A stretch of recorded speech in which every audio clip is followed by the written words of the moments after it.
Bandung, PBB di Bandung lahirnya. Enggak. Itu berarti belum kenal sejarah. Ya? Belum kenal sejarah, saudara itu. Pemirsa, kita ketemu lagi di program Kari Ilyas Club dengan program selingannya Rehat Sejenak. Dan mungkin pemirsa masih ingat tahun lalu heboh di negara ini, munculnya berbagai keraton, tapi yang paling spektakuler adalah munculnya Sunda Empire. Dan waktu itu kita undang ke ILC Perdana Menteri, Ya. Perdana Menteri Sunda Empire, Saya Pak Rangga. bukan Perdana Menteri. Apa waktu itu? Waktu itu Sekretaris Jenderal The Heren 17. Oh, Sekretaris Jenderal Heren 17. Panitia yang mau baru kerja tapi buruan tangkap duluan. Iya. Perdana Panitia Menteri 17 itu Komisi Jenderal. Dewan Jenderal lah. Komisi Jenderal Internasional Dunia. 17 orang itu. Beliau ini setelah wawancara dengan kita di ILC, karena ebohnya masyarakat dan keraton-keraton, beliau berurusan dengan polisi dan kemudian diadili. Diadili dan dihukum 2 tahun. 2 tahun, tapi karena udah menjalani dengan kelakuan baik, beliau dapat revisi, pemotongan, bahkan asimilasi. Lah karena udah keluar, sore ini kita undang kembali. Saya bersama rekan saya, Presiden Jan Cukar. Sudah Empire, presidennya siapa waktu itu? Kaisar ya? Kaisarnya istrinya Perdana Menteri, yaitu Raden Ratna. Oh, Raden Sedang Ratna. Perdana Menteri, Grand Prime Ministernya Nasri Bank. Saya itu adalah sebagian orang kecil di situ sebenarnya. Ya, Bukan orang kecil, kalau udah sekjennya 17 jenderal, Dewan Jenderal. Dan sekarang saya bukan lagi Sekretaris Jenderal The Heren 17. Karena udah bubar Empire. Dalam status pengadilan itu tidak dibubarkan. Hanya persoalan ini adalah kembalikan kepada bahwa Sunda Empire itu urusan internasional. Jadi kalau saya sekarang hadir dengan undangan Bang Karni, ya saya akan bicara sebagai pribadi saya. Pribadi ya? Ya pribadi saya. Dan nanti berkaitan dengan soal apa dan bagaimana, insya Allah saya bisa Baik. clear. Ya. Baik. Setelah diadili dan kemudian dipenjara, apakah Mas Rangga itu menyesal dengan apa yang kita namakan Sunda Empire dan penampilan Mas Rangga waktu itu sebagai sekjen dari 17 jenderal? Apa menyesal? Ya, oke. Kalau penyesalan itu dalam sisi pengadilan kan sudah disebutkan bahwa keterlibatan saya ini korban daripada macam-macam, tapi saya sebutkan bahwa penyesalan itu ya ada penyesalannya.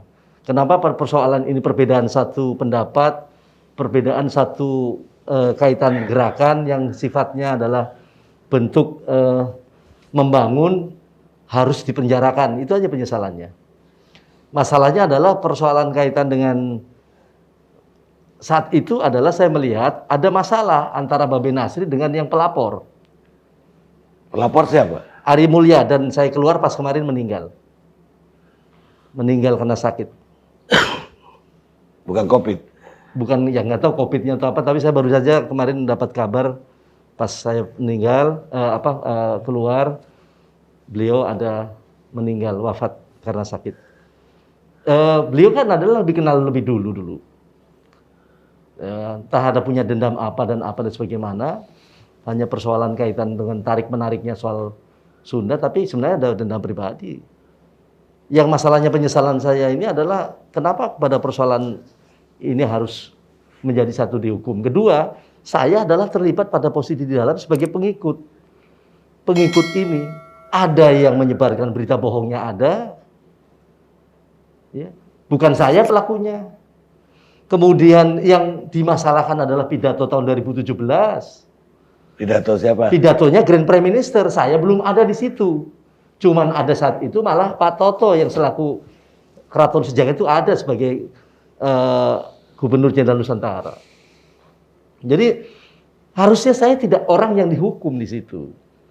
Lah, kemudian apa yang disampaikan di ILC atas undangan yang mulia Bang Karni, TV One saat itu, apa yang saya sampaikan juga adalah satu kebenaran yang memang harus disampaikan. Cuman persoalannya mungkin dianggap gila ya oleh tidak semua orang mencerna ini. Kan ini adalah ada satu kode-kode yang kaitannya dengan persoalan ada yang seharusnya disampaikan umum dan tidak. Lah yang disampaikan oleh Grand Prime Minister 2017 pidato di itu adalah hal rahasia berkaitan habisnya perjanjian. Harus sampaikan umum, ya akhirnya dianggap bahwa itu berita bohong. Lah, apa yang disampaikan di ILC oleh saya itulah bagian yang sudah juga dipidatokan oleh itu. Jadi tidak masalah. Kemudian ada hal-hal yang saya kerjakan juga tidak ada perkara lain. Makanya dalam pengadilan yang disebutkan sampai saya sempat, kalau saya dihukum boleh, tapi jangan melibatkan yang lain dari 1.500 orang yang misalkan ada. Tapi yang kedua permintaan saya ini tidak menjadi satu perkara ke depannya. Dalam rangka manusia-manusia untuk mau membangun, clearance, hak pendapat, hak apa harus clear. Jadi jangan sampai dikorbankan pada persoalan yang ada. Jadi banyak kesalahpahaman selama ini. Jadi kalau begitu sudah Empire itu benar-benar ada masih ada sampai sekarang. Sampai sekarang dengan status pengadilan yang ada masih ada karena tidak disebutkan dibubarkan. Oke. Ya, jadi persoalan ini kembali kepada persoalan kita kembalikan kepada internasional lah. Baik, jadi kerajaan Inggris, kerajaan Belanda, kerajaan Belgia mungkin dan Jepang kaisarnya itu masih di bawah Sunda Empire sampai hari ini. Kembali bahwa kapasitas ini harus dijawab karena saya tidak lagi menjadi Sekretaris Jenderal di Sunda Empire. Pada prinsip yang ada Sunda Empire itu adalah bentuk sistem, strategi. Sistem global yang mengatur tatanan daripada pemerintahan dan negara-negara. Saya sudah tidak lagi di sana di Sekretaris Jenderal, tapi saya pada sekarang konsekuensi tugas saya adalah setelah keluar dari penjara akan gunakan atas hak saya sebagai warga negara Indonesia tetap membela kepentingan pada perjuangan, antara lain satu adalah perjuangan kemanusiaan, yang kedua adalah kaitannya dengan bela bumi dan perdamaian bumi, perdamaian atas dunia akan tetap saya bawa dalam kerangka pada konsep nanti yang akan segera dibuat adalah The Foundation Prince Rangga Foundation. Jadi dalam satu bentuk yayasan Pangeran Rangga yang akan saya suarakan dan itu tidak akan lepas daripada persoalan itu. Tapi kan banyak sebetulnya ramalan-ramalan Mas Rangga waktu itu yang ternyata tidak terjadi. Misalnya bahwa kerajaan Inggris akan bubar tahun 2020 ini. Ya. Sampai sekarang masih ada, ratunya masih ada. Kemudian kerajaan Belanda juga bubar. Dan tatanan dunia akan berubah. Dinyatakan bubar itu bukan bubar pada persoalan personilnya. Pada saat pada dekade itu di tingkat itu adalah sistem pemerintahnya harus diperbarui. Yang terbukti bukan nggak terbukti bahwa ini di riset kok, dunia akan di riset nol kok. Dan itu akan dalam dekade waktu ini di masa transisi tahun 2021 ya sampai 2003 ini adalah masa transisi berkaitan dunia ini akan meriset mengenolkan dalam situasi sistem. Tidak bubar lalu kemudian persoalan kaitannya negaranya bubar, tidak seperti Inggris atau Belanda ataupun Amerika ataupun ada negara-negara yang lainnya. Yang dimaksud adalah bahwa ini akan terjadi satu sistem terbaru ya. Ini akan terjadi di tahun 2021 sampai 2003 ini akan terjadi satu masa transisi negara-negara untuk memperbaiki sebuah pemerintahannya. Begitu. Iya. Mungkin tambah gini Pak Karni. Jadi kalau yang dimaksud Mas Rangga tadi bukan Sunda orang Sunda, tapi Sunda sebagai sistem. Iya. Seperti hanya Yahudi bisa bangsa tapi bisa sebuah sistem, ya kan? Yes. Jawa juga bisa sebagai suku bisa sebuah sistem. Orang yang tidak begitu disebut tidak Jawani gitu loh. Pak Karni bisa Jawani, Pak Rangga bisa Jawani. Pada kalau etikanya begini. Ya, nah sebuah sistem terus tadi diramalkan akan ada apa tadi Pak Karni bilang? Bubar. Bubar. Nah, ada dua Mas Rangga. Jadi sistem apa di Sunda itu yang menyebabkan dia memimpin Inggris? Kesundaan itu apa? Artinya apa? Oke. Apa sile asa, sile ase, sile aso yang atau apa gitu? Oke. Sistem Sunda ini di sini sebenarnya Sunda itu kan kalau diartikan dalam bahasa Inggris Sun. Apa? Sun, Empire sebenarnya. Oh. Sebenarnya Sun Empire. Ributnya kemarin dalam artian itu kan rebutan nama Sunda. Nah, internasional tahu Sunda itu Sun Empire, itulah Sunda Empire tadi. Jadi kalau Sun Empire sistem di sini sistem pemerintahan terkait dengan tadi sampaikan dari Mbah Tejo itu ada apa masalah silih asa, silih asi, silih asu, silih mawangi nusengit itu adalah satu konsep dasar bagaimana budaya ya daripada Sun Empire yang berpusat pada Pasundan. Jadi Pasundan bisa sebenarnya Pasundan itulah tadi sebagai lingkup Bandung sebagai Atlantis. Jadi kalau saya sekarang ngomong adalah dari apa yang pernah saya menjabat di sana bisa saya bongkar sebenarnya. Jadi membongkar satu apa sih dan bagaimana Sunda Empire. Jadi pribadi saya bisa buka itu dalam artian dan ini ada hubungannya dengan apakah orang menyebut dengan the new order ya, the global order dan sebagainya, itu adalah kait-kaitannya. Cuman yang mana maunya kita... Pandemi ini bagian dari new order, melangkah mau new order yang Sunda Empire. Sistem apapun bagaimanapun bahwa pandemi ini juga adalah merupakan bagian yang sudah mau tidak mau terjadi. Sedang sistem itu contohnya adalah begini yang bisa kita buka ya. Misalnya, kenapa yang menghasilkan daripada pandemi ini lalu kemudian adanya vaksin negara tertentu. Lalu kemudian sebelum digunakan oleh negara-negara tertentu tersebut harus ke Bandung dulu. Ada siapa di Bandung itu? Artinya ada WHO di sana. Bukan Bio Farmanya. Supaya sah dibuat untuk vaksin. Jadi yang dibawa dari semua vaksin dari dunia yang mau dipakai harus bawa vaksin dulu. Jadi di sini dicobakan. Bukan dicobakan, di sini disahkan. Oh, disahkan. Disahkan. Kalau misalkan tidak perlu Bandung, silakan aja dipakai di sana. Di negaranya nggak perlu dibawa dulu ke sini. Kenapa seringkali dengan yang dibawa vaksin ke sini, kemudian ditinggalkannya sebagian berapa, lainnya bawa ke sana untuk digunakan di sana. Jadi ada pengesahan, ada penting, ada hal-hal yang rahasia sebenarnya di sana. Saya gini loh Pak Kandi, kalau dengar Mas Rangga ngomong itu, mau nggak percaya tapi harus percaya gitu loh. Mau nggak percaya tapi banyak hal yang juga nggak bisa dipercaya. Misalnya disuruh belanja baju lebaran, tapi nggak boleh mudik gitu loh. Ini kan kalau saya harus percaya itu, saya juga harus percaya Mas Rangga, sama-sama mistis kan. Terus wisata mistis mau digalakkan, iya kan?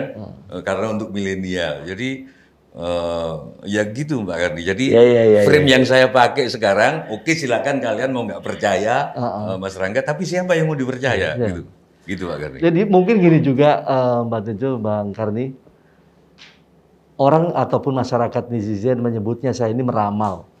Saya ini kan bukan peramal.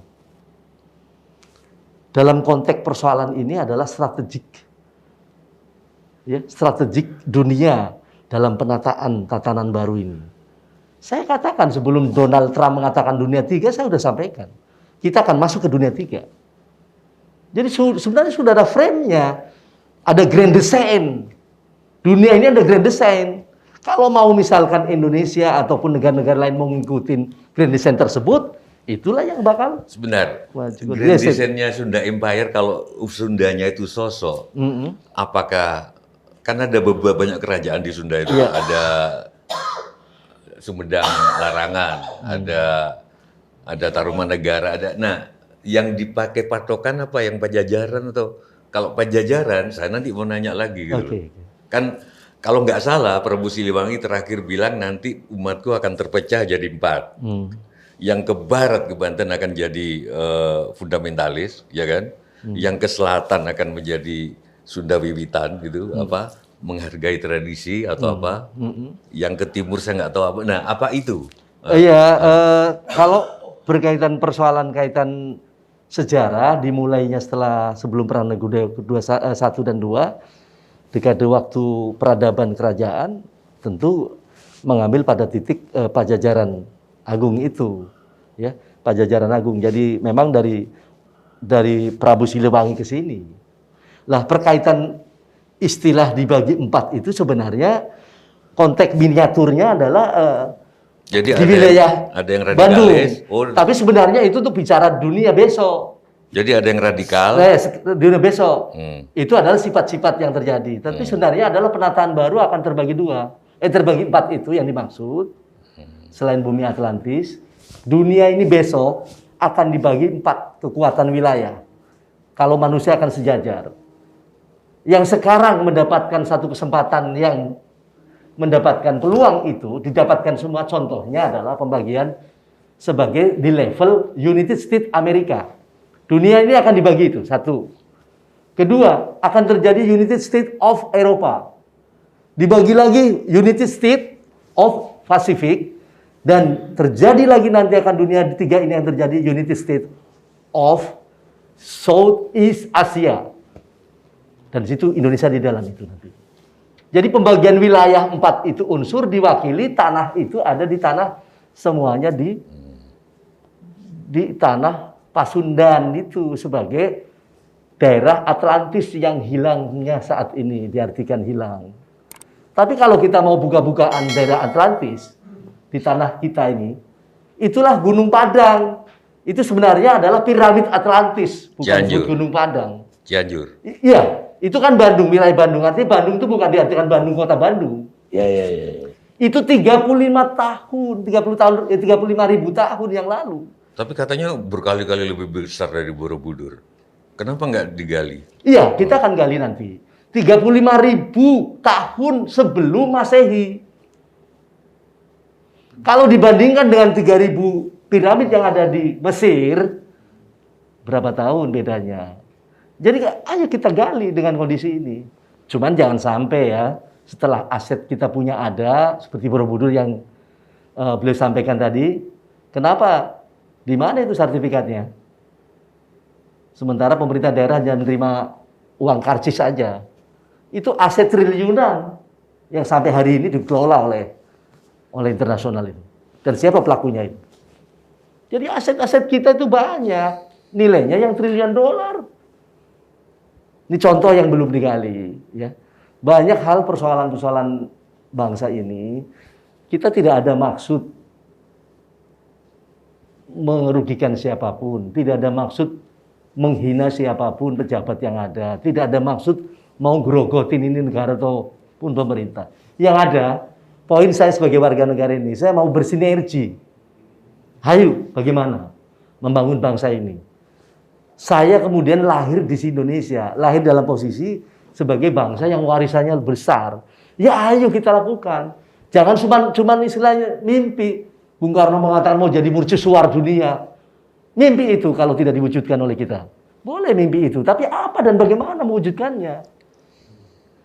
Satu hal yang perlu dicatat lagi. Sudah saatnya generasi, apalagi ada generasi milenial, dengan adanya kasus ini, Sunda Empire, kaum milenial saya lihat mulai membuka mata dan hatinya untuk belajar memperhatikan bangsa ini. Artinya nasionalitinya mulai bergerak di hatinya. Ya kita sama-sama, jangan sampai pada persoalan-persoalan yang ada dia anggap siapapun yang mau membangun dianggap dulu udah curiga dulu dan sebagainya. Kira-kira seperti itu, Bang. Jadi kalau begitu, kalau vaksin pun lewat Bandung, ya bahwa dulu Mas Rangga yakin PBB didirikan di Bandung, NATO juga lahir di Bandung. Yes. Itu ada dasarnya. dan itu benar. Benar. Jadi PBB itu dasarnya adalah Serikat Kingdom dibuat. Syarat membuat kingdom itu pada Perang Dunia Kedua, Bandung itulah garis dasar itu sebagai wilayah yang mewakili pengesahan de jure PBB dibuat. Itu tanah Bandung, makanya Bandung bukan tanah milik kita saja, milik dunia. Cuman ada pertemuan jenderal-jenderal saat itu yang dimaksud apakah dengan munculnya pasukan, apakah yang dimaksud pasukan dia, dulu itu namanya Imperial Berarti Force. saya termasuk beruntung, Ya, beruntung. pernah hidup di Bandung. Yes. Pak Karni belum pernah. Belum. Belum. Lewat. Saya 10 tahun di Bandung. Nah. Jadi Pak Karni belum pernah di tanah dunia. Iya. Tanah dunia Bandung. Tanah dunia Pak Karni. Gimana Pak Karni? Jadi terus kenapa kok Bank Dunia juga di Bandung? Itu di Taman Sari itu di IPB itu. Itu ada disebutkan di sana momentumnya bahwa emas yang dijadikan dasar Bank Dunia itu. Tapi emasnya siapa sih itu?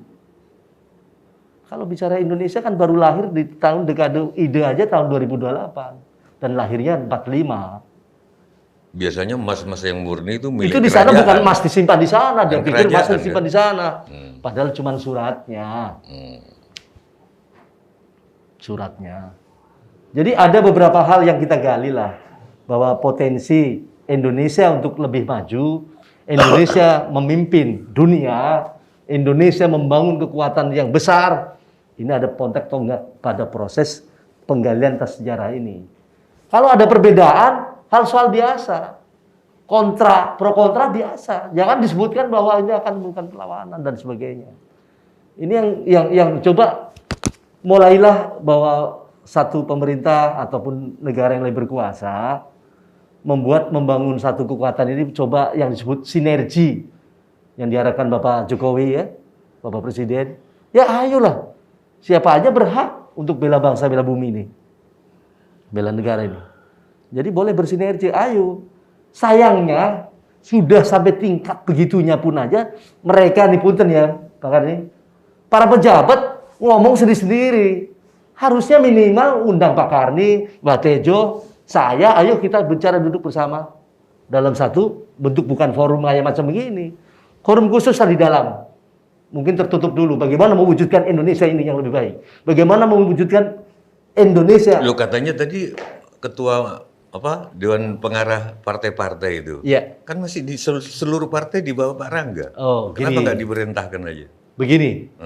Itu ceritanya gimana itu? Oh, itu riwayat lalu. Kan menguasai Tahun 98, peristiwa Indonesia setelah adanya reformasi, ini diingatkan situ sejarah yang sampai hari ini belum juga ini. Pak Muladi akhirnya mengumumkan partai-partai boleh berdiri, rakyat boleh mendirikan partai. Saat itu hampir 200 lebih dibuatlah partai-partai, akhirnya disahkannya oleh negara, Indonesia memiliki partai-partai 141 partai politik.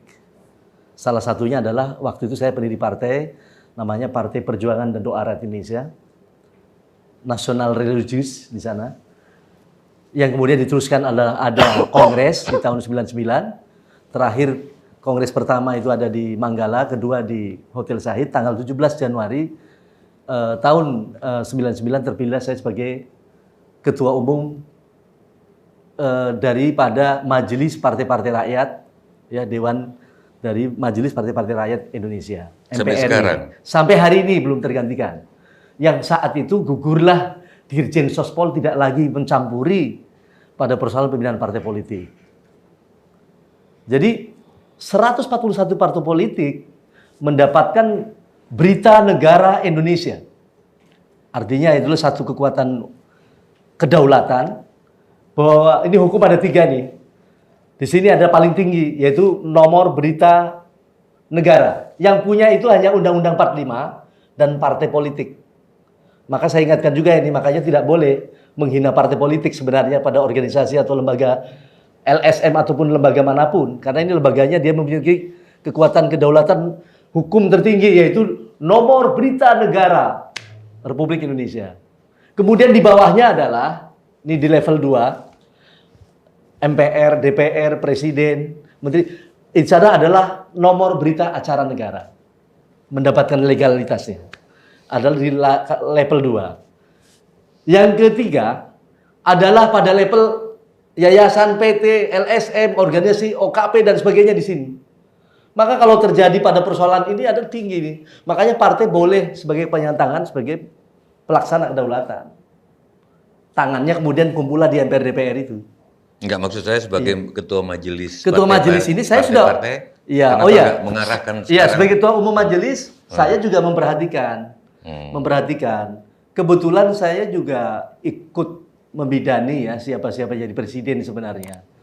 Ya, walaupun dalam konteks tidak dibayar, tapi pada proses kesiapan ke depan itu kami melakukannya. Dari zaman Gus Dur, waktu reformasi. iya, dari reformasi sampai ke Pak SBY, kami ikut menjadi pelaku. Dalam artian kalau juru masak ya di kafe ya juru masaknya. Di dapur itu. Iya, di dapur itu. Chefnya lah. Iya. Lah, Jokowi juga. ya saya ikut membantu. Kan saya kebetulan saya kader PDIP. Jadi kalau mungkin nanti saya akan gunakan sebagai warga negara Indonesia hak dan kewajiban. Sekarang saya juga nanti akan, udah waktunya nanti habis masa tahanan saya dalam artian, insya Allah ada silaturahim lah yang akan dilakukan ibaratnya banteng mulang kandang. Nih wong Jawa piye banteng mulang kandang. Aku ini banteng mulang kandang. Ini partai yang udah didirikan Kan gabung, makanya ada PDI Perjuangan. Kongres PDB tahun 99, saya ikut di sana. Waktu itu sponsori oleh Maulana Isman, Ketua Umum KNPI. Saya ikut kongres ke sana dan menyayangkan pada kongres saat itu Budiono dan Mbak Mega merebutan PDI. Akhirnya saya ngomong dan teriak itu di Pasar Pos dan Bali Pos. Kenapa tidak mengubah nama? Itulah lahir kemudian dari saran itu dan teriakan saya kemudian didengar oleh hasil kongres, diubahlah menjadi PDI Perjuangan. Kebetulan saya sekaligus partainya adalah Partai Perjuangan dan Doa Rakyat Indonesia. Saya masuk ke situ. Dan saya terakhir adalah kader terbaik. Saat saya kembali ke kampung, saya tahun 2011, ya, juga dari 28 calon waktu itu diminta untuk PAW Bupati, saya 5 orang yang terbaik, ya, yang untuk dijadikan. Kemudian untuk mengalah seseorang yang harus jadi, ya kita runding. Kalau yang Sri Mulyani hadir itu apa? Oh iya. Waktu apa itu? Gen KRI. Apa itu? Di tahun 99, ya, pada saat itu saya melakukan satu gerakan moral. Ya, kumpullah dengan teman-teman, waktu itu disponsori oleh teman-teman, ya. Banyak teman-teman dulu di Dewan Pertahanan Keamanan Nasional, yaitu salah satunya adalah Mayor Jenderal Priyo Sanyoto, ya. Kemudian ada Letnan Jenderal Nawawi, sekarang almarhum. Kemudian ada Priyo Sanyoto di sana. Ada ini Pendeta Lombo, ya, Pendeta Lombo. Kemudian ada salah satunya lagi adalah dari Sewu Group. Membangun satu gerakan moral namanya Gerakan Mengembalikan Kedaulatan Rakyat Indonesia. Lagi-lagi saya jadi ketuanya nih, ketua pendiri. Dan dideklarasikan ada di Rengas Dengklok, Bung Karno punya saat mendeklarasikan Republik pertama Indonesia. Berarti dari situ sekarang masih memimpin. Masih ada sekarang, dan sekarang dengan Profesor Budi Santoso itulah yang sejarah pada dekade setelah Pak Nawawi 2 tahun. Sri Mulyani ngapain waktu itu? Pas Pak Bu Sri Mulyani ataupun ada Wirma Witular ya di sana, bukan Wirma Witular, Rahmat Witular, kemudian Menteri Kesehatan ya, yang akhirnya belajar jadi menteri ya. Ada Mas Bambang jadi menteri juga. Ada beberapa yang jadi pejabat yang lain, ada Pak Bagir Panan di sana jadi MA dan sebagainya. Kumpullah di sana di Indosiar, gedung yang disponsori oleh Bung Franky ya, Indofood. Di lantai 19 itulah menggodok rapat-rapat yang akhirnya menghasilkan pada proses membengkarui dalam artian tingkat penggodokan, termasuk persiapan Pak SBY itu. Jadi kalau ada kemarin saya ikut ngomong bahwa saya pernah membantu, bukan hanya sekedar membantu, justru ide pembuatan atas saat itu adalah Demokrat. Perintahnya saya kepada Profesor Budi Santoso. Kenapa Profesor Budi Santoso bukan ahli politik? Dia psikologi yang dibangun, ada emosional sama saya pada saat penyelesaian kasus Sampit Madura, dipertemukan dan Dewan Pertahanan Keamanan Nasional. Akhirnya saya tunjuk dialah pengganti Pak Nawawi dan akhirnya lah terjun di politik. Jadi akhirnya banyaklah kasus-kasus yang sejarah-sejarah yang sebenarnya bisa kita gali, dan ini menurut perlunya ada mungkin Bang Karni, ada Oke. saudara kita. Sekarang setuju? kita menghadapi fenomena COVID-19. 19.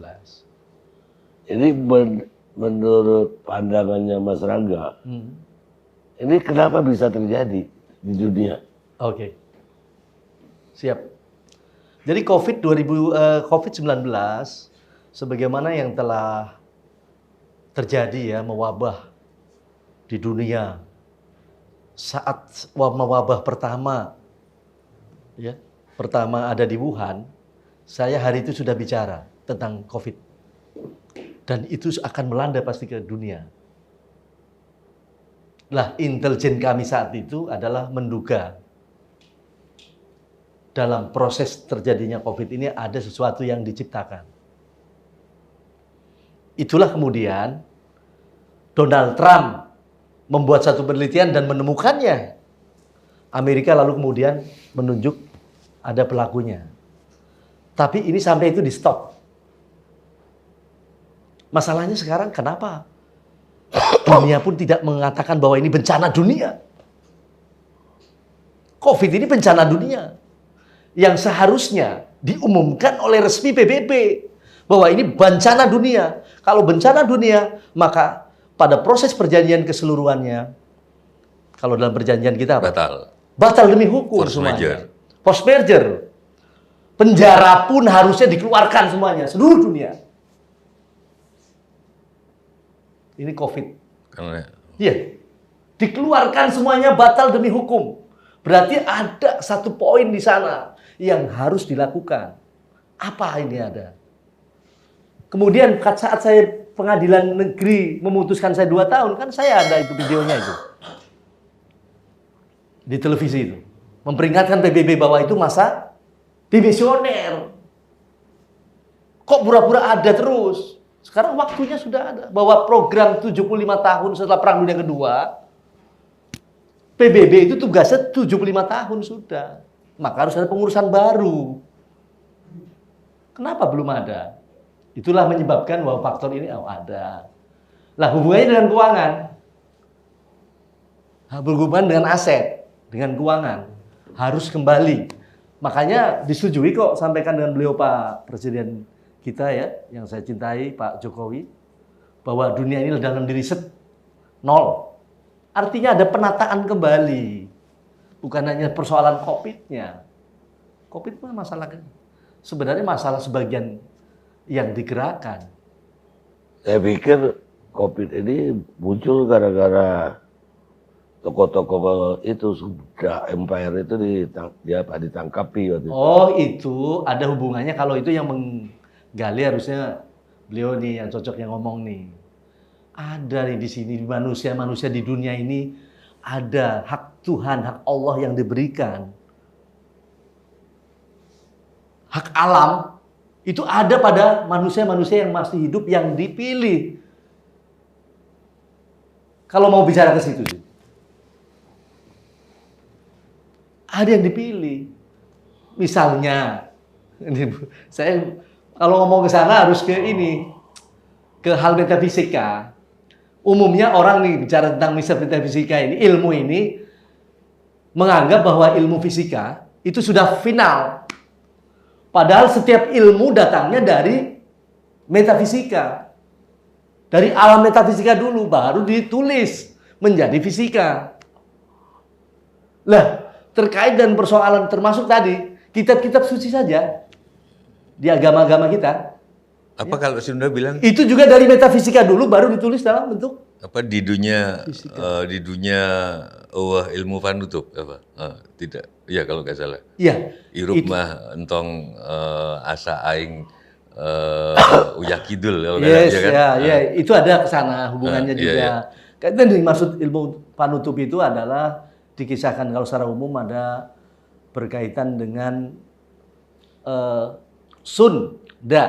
san cahaya, darul akhirat, akhir zaman, cerita akhir zaman. Pak Karni percaya sun dari san. Ya kalau arti Sunda sendiri adalah api Allah yang abadi, itulah matahari. yang tinggi itu. Gini loh posisi saya Pak Karni sekarang ya. Tidak percaya ke Pak Rangga boleh, tapi percaya juga boleh. Gitu. Ya saya kira iya. Nah, bagaimana saya nggak percaya ke Pak Rangga? Wong seorang ilmuwan LIPI ditanya babi ngepet itu ada atau nggak menjawab. Capek-capek kuliah di luar negeri hanya untuk menjawab babi ngepet itu nggak ada atau enggak. Itu kan bukan urusan ilmuwan kalau gitu. Iya. Nah, karena itu saya ya harus percaya juga ke Pak Rangga karena banyak hal babi ngepet aja juga dipercaya. Gimana Pak Karni? Jadi kalau tadi Pak Karni sorry, Pak Karni Iya, sendiri betul. percaya nggak Apa? ke Mas Rangga? Antara percaya atau tidak. Itu bagus. Berarti sama, Pak. Jadi gini persoalan-persoalan dunia ya, persoalan-persoalan. Oh sebentar, Iya, ini siap. kan mudik nggak boleh, Siap. tapi wisata boleh. Saya Iya, punya rencana. Wisata Bagaimana boleh. wisata boleh? Bagaimana kalau saya pulang naik dokar ke Madura nanti? Kalau di stop di jalan, Bu Pak, saya itu tidak mau mudik Pak, tapi hati kuda siapa yang bisa ngatur Pak? Gitu loh. Kudanya pengen mudik, Iya. jadi sekalian kacau balau aja Pak pemikiran. Iya, memang sekarang dengan dari kejadian COVID itu salah satunya ya yang dirasakan ke semuanya. Dari orang yang diberikan berkah alam dari Allah ya melalui alam itu di penjara, akhirnya penjara semua. Bisa diatasi nggak ini? Bisa diatasi? Pasti bisa dong dengan izin Allah. Cuman Allahnya di mana nih? Iya kan? Ini harus kembali kepada kedekatan manusia-manusia tadi. Hayu. Bisa diatasi, kenapa tidak? Sekarang cuman mau bertanya pada sudut pandang apa dulu nih? Nah, di dalam Iya kan? empat ramalan Uga Wangsit Siliwangi ya, Yes. 4 itu yang ke barat akan menjadi fundamentalis ya, fundamentalis, yang ke timur akan menjadi Indonesia. Nah, Allah ada di mana? Apa ada yang di Sunda Wiwitan? Apa ada yang di Allah ada di semua, Hmm. di seluruh alam jagat raya ini. Karena nur ala nur. Ada di semua dan itu menjadi diakui oleh semuanya, mau yang hitam, mau yang pesek, mau yang mancung. Iya kan? Mau yang bagus, yang ganteng, hitam, putih dan sebagainya, semua adalah hanya milikku kata Allah. Jadi nggak bisa dibedakan. Pada perbuatan manapun ataupun siapapun manusianya, apakah menganut pada proses tadi? Ada cerita inilah itulah tadi babi ngepet lah apa sih? Itu semua milik Allah. Mau ilmu putih, mau ilmu hitam, milik Tuhan. Allah yang maha berkuasa. Ya bukan ilmu hitam, ilmu tipu-tipu pun. Iya, milik Allah. Kenapa pada akhirnya nipu orang akhirnya kok bisa? Misalnya nih, satu contoh. Kok Allah izinkan ya? Allah maha segalanya memang. Dan Allah tidak lagi melakukan satu pekerjaan-pekerjaan yang seperti itu. Dalam artian pekerjaan-pekerjaan itu. Ini COVID biar Allah bagaimana? Ada juga yang ridhonya dia mengatasinya. Tapi yang kerja kembali kepada manusia. Karena sesungguhnya pengabdian kepada Allah adalah bagaimana membuat manusia mencapai pada tingkat senang, menyenangkan manusia, membahagiakan manusia. Bang Karni sudah membahagiakan saya membahagiakan Mbak Tejo, membahagiakan yang lain. Itulah pengabdian wujud yang sebenarnya kepada Tuhan yang Maha Berkuasa. Baik. Ini soal status waktu di ALC itu Mas Rangga kan berstatus Letnan Jenderal Yes. dari NATO. Ya. Ini yang copot Mas Rangga dari NATO siapa? Saya kira tidak ada yang nyopot dan tidak ada yang ini. Kok nggak ada lagi pangkatnya? Ya kan. Atau itu pakai baret? Sekarang saya sudah tidak lagi Letnan Jenderal, tidak lagi dengan Sekretaris Jenderal Dehere Sebentin. Saya naik pangkatnya Jenderal, artinya bisa pakai apa saja, Jenderal udah. Boleh campur dengan masyarakat masa saja. Oh kayak kabar reskim berarti ya, boleh pakai itu ya? Boleh apa udah Iya kan? Jenderal. Iya, Makanya iya, saya tetap iya, di penjara iya, pun iya, panggilnya iya. Jenderal kok. Iya. Iya. Siapa aja ngomong Dulu jenderal. Pak Listio waktu kabar reskrim pakai ini, sekarang pakai uniform. Iya. Coba mungkin juga ini kan ada nih saudara kita Bung Erwin ya. Itu yang selalu mendampingi saya sampai dari perjalanan di Polda sampai kemarin pulang ya. Itu banyak mendampingi saya pada persoalan itu tentang hukum dan sebagainya. Tapi saya berani teriakan dengan ucapannya itu. Itu beneran bahwa undang-undang atau hukum di Indonesia harus ditinjau kembali. Harusnya bergerak itu Dewan DPR RI ini. Kenapa? Bergerak meninjau kembali tentang hukum yang ada di Ya Indonesia. kenapa harus ditinjau? Iya, karena belum mencapai keadilan sosial bagi seluruh rakyat Indonesia. Aku mau bahwa ikut andil ke sana. Mungkin beliau mau dan siapapun harus sinergi. Bagaimana sih mewujudkan keadilan sosial bagi seluruh rakyat Indonesia? Itu saya mau. Bagaimana mewujudkan kemanusiaan yang adil dan beradab? Supaya punya adab nih, bangsa ini yang lebih bagus. Nilai-nilai adab ini mungkin nanti beliau yang bicara. Persoalan-persoalan ini banyak sekali. Bagaimana membentuk jati diri bangsa Indonesia. Bangsa yang besar. Bangsa yang harusnya bisa memimpin dunia. Karena aset apapun yang ada itu bukan aset bayangan. Itu bisa saya buka kok semua itu. Dan pemerintah kan nggak mesti harus bayar saya. Saya cuma karena punya nationality ini, memiliki nationality ini, sehingga melakukan bentuk penyampaian hal ini. Kalau perkara berkaitan dengan urusan tadi, NATO-nya atau jenderalnya, tetap saya sebagai imperial force. Dan saat ini saya urusannya urusan internasional, jadi tidak perlu dibahas di sini. Nanti bahasan khusus. Oh, Iya. Tapi kalau soal beradab tadi, kalau kita jadi beradab, apa nggak justru jadi ini Mas Rangga? Jadi bumerang. Apa itu? Kalau kita beradab, jadi bumerang karena istilahnya gini. Ternyata kesimpulan saya, Indonesia di atas polisi itu masih ada di atasnya, di atas jaksa masih ada, di atas presiden ada lagi, yaitu mertuanya. Iya. Jadi kemarin kami buka puasa bersama sama polisi, jadi dia cerita soal babi ngepet. Dan menurut saya benar, terus dibantah sama mertuanya, gak gitu, gak gini, diem itu polisinya. Jadi ini jadi di atas polisi iya, masih ada mertua. Betul. Makanya kan adab yang dimaksud peradaban adab. Adab gimana? Itu kan terlalu beradab polisinya, Iya, jadi iya. dia nggak bantah lagi sudah sama mertuanya, gitu. Iya. Hmm. Jadi kayak satu contoh tadi yang babi ngepet dan sebagainya, kenapa menjadi satu hal yang kok mereka berlebihan ya, melakukan masyarakat kita sudah ambil gimana?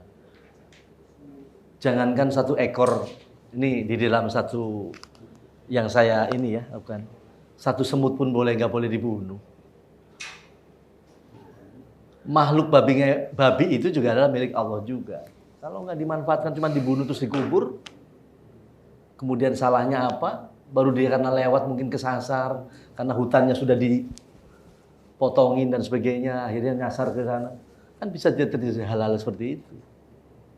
Kalau ada babi ngepet seperti itu, misalkan dijabarkan dengan proses seperti tadi, bisa nggak membuktikan itu si yang menangkapnya? Makanya dia buru-buru dikubur, tahu ketahuan bahwa itu bener babi gitu loh. Bukan babi ngepet. Jadi fitnah timbulnya.